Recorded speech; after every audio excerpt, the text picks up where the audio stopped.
In my last video, I simplified famous package designs, and while some people liked it, a lot of others got quite upset. So to appease the masses, I'll be making minimal products more complex to bring back some of their personality. And first up, we have Pringles. Now, I think I speak for everyone when I say a little bit of us died when Pringles went from this cute little guy to an egg with a mustache. But I'm gonna fix this grave injustice and mold Mr. Pringle into a new form even better than his original. And you'll notice I'm redesigning the grab and go version because I really just didn't want to have to make this video in portrait mode. Okay, so let's just start off with the logo. I'm just gonna come in here and separate the text from the head because I want to give our boy something he's never had before, a body. Now, I don't know about you guys, but anytime I looked at the original logo, I always imagined him as a little showman, you know, kind of like the ringleader in a circus. So let me just get some reference here. Now, if this isn't clearly a trained professional, I don't know what is. So let me just drop this in here, get rid of all these posers, then just rearrange his body here. So basically, I'm just gonna do an illustration for all of this. I just wanna set up a base for reference first. Now, I'm not sure a whip is an appropriate item for him, so maybe a cane would work a bit better. Now, basically, everybody on the internet agrees that Mr. Pringle and the Monopoly guy are twins. And since we all know twins like sharing, I'm just gonna borrow his arm and top hat here to place right there. Let me get it so he doesn't have two right arms. And I guess this bow tie logo should be a tad bigger, so it can kind of act as a natural cutoff to his body. And maybe I can scooch everything down just a bit to get it all more centered. And now I can get to illustrating. So basically how this went down was I kept the same head shape and eyes, but added a little more detail to the stash. I brought back his iconic hair, which, be honest, you spent your entire life thinking these were eyebrows instead of a rat hairdo, didn't you? Well, then I made the suit similar to the reference, spent forever trying to get these hands right, and finished him off with his iconic bow tie. Let's just stick with the original white head and brown hair, and the rest basically just matches the reference colors. Now I want to render him in a similar style, you know, like other mascots, think like Tony the Tiger or Chester Cheetah, and there is a few simple steps to do that. First, we just need to lay down a little shading to show that our light source is coming from the upper right corner. And just a little tip for you, most of these characters tend to use blue shadows on the areas that are white, because it generally looks a lot more appealing than gray.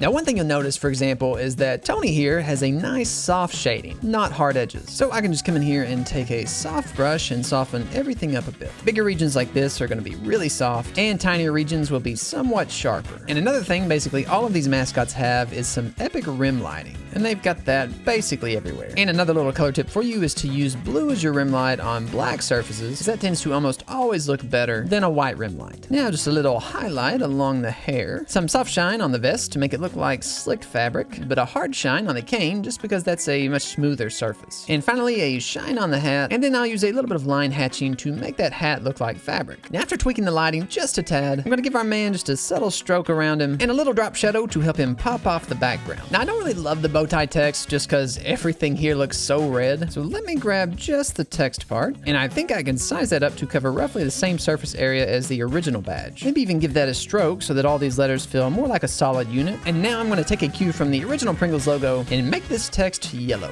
with some subtle bevels on that. Then a black stroke around everything to help it match the illustration. And I want to go for kind of a 3D look, so I'm just going to extrude out these edges. Then a little shading and some extra shine to really make this all look gold. Then let's get that original text on here and the product type, potato chips. And speaking of chips, we need to actually show some on here. So what I'm thinking is these empty spots all around the can would be the perfect place to put them. Kind of like they're just raining down all around it. Let's give those some lighting and a touch of drop shadow to finish it off. And lastly, I want to add a little bit of movement to this scene with this cool little spiral pinwheel in the background. Well, it looks like we've gone from our simple little egghead to a top-tier showman ready to dazzle the chip world. Up next is Monster Energy. Now, I actually love this design already. It's simple, but it looks great. But if we did want to complicate things a bit, well, we've got these big claw marks right here. So the obvious choice seems to be to add in the monster that's making those claw marks. Now, if we just take a lesson from every horror movie ever, you never want to show too much of the monster. So I think I'll move the name up top and the claw marks down a bit. That way I can put some claws down in this area, kind of like they're actually in the process of making those slash marks. And the rest of the monster will be hidden. And of course, we'll need some actual fingers on here as well. Okay, so this looks pretty bad, but with some textures and lighting, I think I can get it to look decent. And you guys know how in literally every horror film, there's always that one character that leaves the group and goes straight to the place that guarantees their certain death, all the while thinking they're completely safe. Well, my friends, that that is you without the private internet access VPN. You're out here surfing the web thinking it's all rainbows and daisies, when really a hacker just stole your credit card and used it to buy 200 Pikachu plushies for their Pokemon City. Oh, and that photo of your rash you sent to get your mom's help with? Yeah,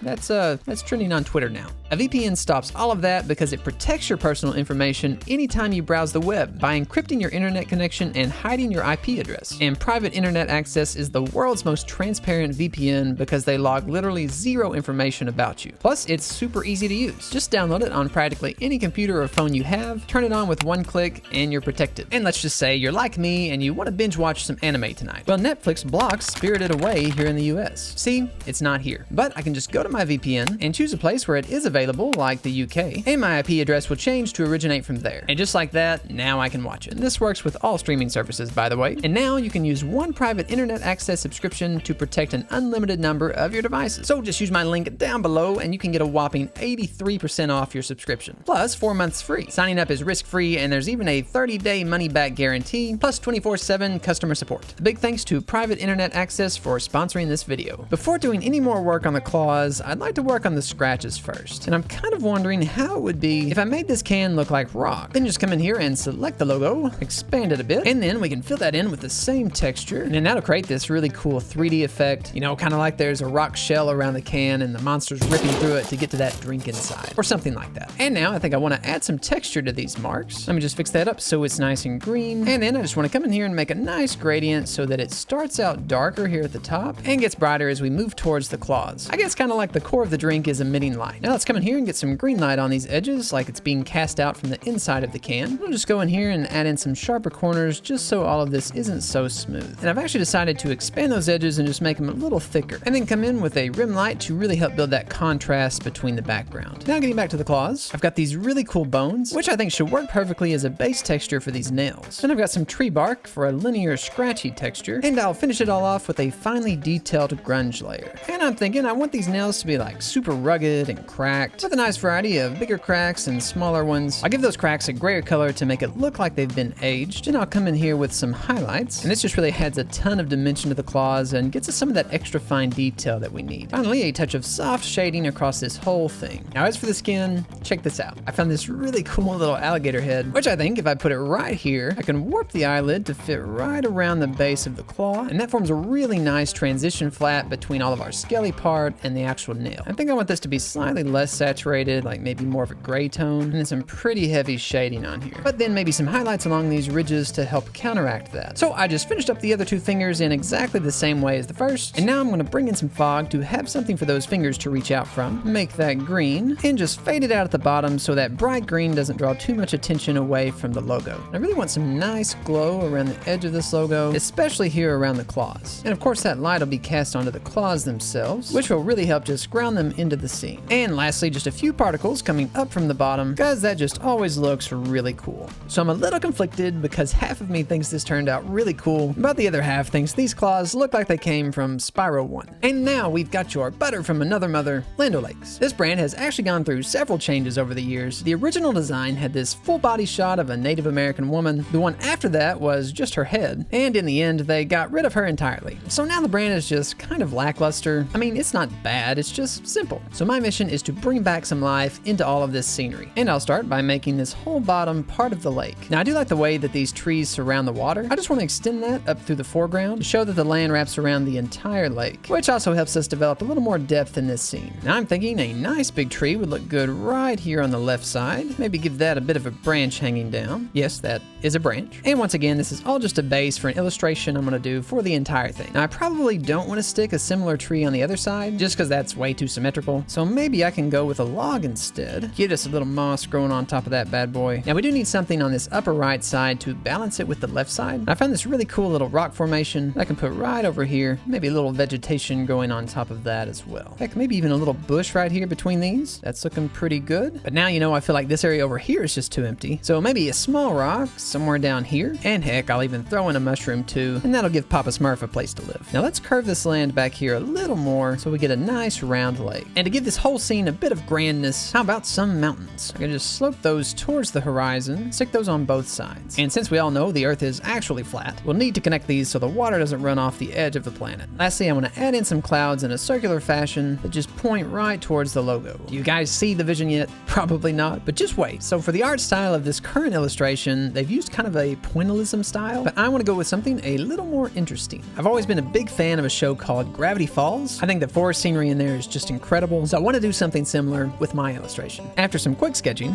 I've got this. I'll just drop in some color, and I've got this beautiful little scene that uses a very similar color scheme as the original. Let me get the logo back in here, and I'll start painting the sun, which is going to be right behind the O in the logo. And now when it comes to painting the shadows, we know exactly where they should be because the direction of the light source is so pronounced. And notice I'm being pretty detailed on the shadows for the objects that are really close to us, but all the trees in the back won't have any, because that's one thing we can use to make them feel further back in the scene. Now I'll just darken up the edge of the sky to really bring some extra focus to that sun. Now how about a little light flare over top of those mountains, the trees back here, and then just some shading on all the objects up front. And I think lightening up these line colors will really help sell that light effect better. Darken up this water up front to match that lighting as well. And of course we need some nice reflections of these beautiful trees, along with those mountains, which I will blur and make pretty subtle. Let's get the butter text on here, and a smaller salted right underneath. And of course we can't forget about that net weight, which I'll give a black stroke just to help it stand out a bit. Then I just want to beef up the logo with a little stroke and a white outline to really help it stand out from that illustration. I think a little texture over everything will really bring out that nature vibe that we're going for. And lastly, I just want to bump up some of these colors to make this scene come to life. I don't know about you guys, but I am stoked with how this turned out. It's got all the charm of the original just cranked up a notch. You can watch me oversimplify famous package designs here, and be sure to subscribe so the monster doesn't get you when you sleep.